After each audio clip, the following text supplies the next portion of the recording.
Hello everybody, today we're going to talk about how to connect Porkbun domain to Shopify. To log in, you should arrive at the domain management screen. Click the account in the top right corner and select domain management.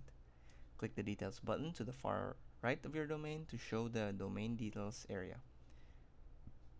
Click the edit icon next to DNS records in the domain details area. On the manage DNS records pop-up, scroll down till you see our quick DNS config section.